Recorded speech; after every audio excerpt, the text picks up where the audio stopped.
Hello, I want to talk to you guys today about post-race recovery. So this could be the end of your season. Maybe you want to keep training for another race, or it could be that you're training for a longer race and you do a mid-distance race leading up to that longer race.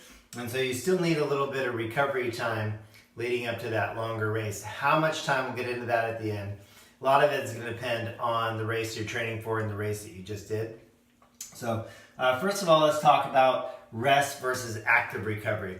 Certainly there's going to be times when you do a really monumental race and you want to take a day, 2, 3 days, 4 days, maybe even 5 weeks if it's an Ironman, and just do rest and not do any exercise. And if you've earned that right, so go ahead. You don't need my permission. If you need whatever time you need, a day or a week, to do nothing, no exercise, great, have at it. Sometimes that's a good mental recovery as well, because that's a big part of it, especially in the longer races. People may take a physical recovery but not a mental recovery, and so then they experience burnout. It's difficult for them to come back a lot of times after a big race like an Ironman or a marathon if they don't give themselves enough time to sort of miss exercise to come back. And that can be tough because you just came off of your race, so you might be in the best fitness shape that you've been in, and so you want to continue that. So letting yourself recover both physically and mentally is important. So what is active recovery? Active recovery is exercise at lower intensities and less muscular fatigue, muscular tension, trauma, if you will. So rest would be doing nothing. Active recovery would be doing exercise where you increase blood flow. So we want to increase the blood flow because the blood is what delivers oxygen and nutrients. And oxygen and nutrients are what help repair muscle tissue. So when you have micro trauma to your muscles, we need to get those nutrients and the oxygen to your muscles so they can repair themselves. Okay, so if we increase blood flow, and we can do that through exercise. You can also do it through massage techniques, right? That's one of the great things about massage is massage increases blood flow, so that's part of why massage helps with recovery. You can also do self-massage like foam rolling, the stick, even your own kind of self-massage to help that. When we do active recovery, we want to think about exercises that increase the blood flow with the least possible muscular tension or trauma as possible, which is why a recovery run really is never a true recovery workout, because running, you're always going to have that muscular trauma from the pounding and running. So what are the best exercises for active recovery? Swimming is fantastic, especially for runners and triathletes, because most of our damage in a race is lower body extremities. And so when we're swimming, we're getting that increased blood flow, but really all the muscular tension is in our upper body.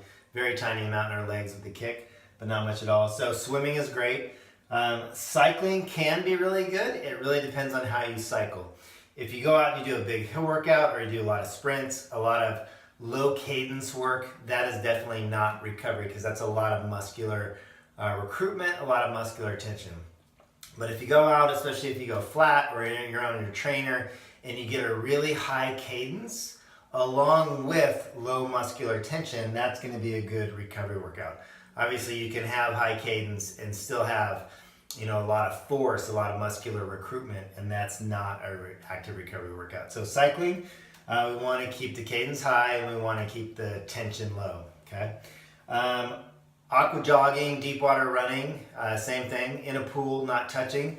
But if you want to do a true recovery run workout, aqua jogging would be a great recovery run workout. I know several athletes who run at the Division I college level, and twice a week their run is in the pool. And I've read many times about professional triathletes who live in Hawaii, and 2 or 3 times a week their recovery run is in the ocean. So they just go in the ocean and they run. So that's going to be a better way to do it. The other thing that helps when you're doing these active recovery workouts is your lymphatic system is what helps remove the waste products from your muscles. And the lymphatic system has it pushes the waste back up towards the heart, and part of the way it does that is through muscular contraction. So So the muscular contractions help move the lymphatic system and help remove the waste from your muscles. Okay, so those are two ways why increasing blood flow helps you recover. So how long to return to working out hard again? A lot of that depends on the distance of the race, your fitness going into the race, how hard you pushed it in the race, and then especially, this is where listening to your body is important. How sore are you? So for example, let's say you did an Olympic distance triathlon and that was on Sunday, you took Monday completely off, kind of walking around a little bit on Tuesday, and you notice going up and down stairs, you still have soreness in your quads. You're probably not ready to return to running, but a bike ride, an easy bike ride, a swim, those would be great workouts. Let's say now you're into Wednesday, Thursday, and you notice as you're out cycling, you no longer have that fatigue in your legs. That's going to be a clue that you're probably ready to return to running.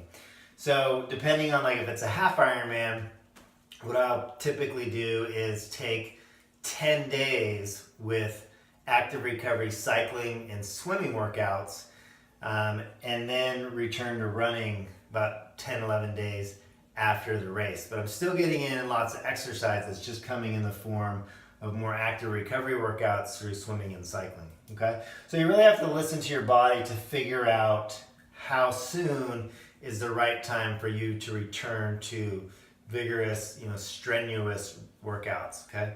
And obviously the running is, of the swimming, biking, and running, the running is probably going to be the last one that you're going to return to, because that's going to take the most repair time.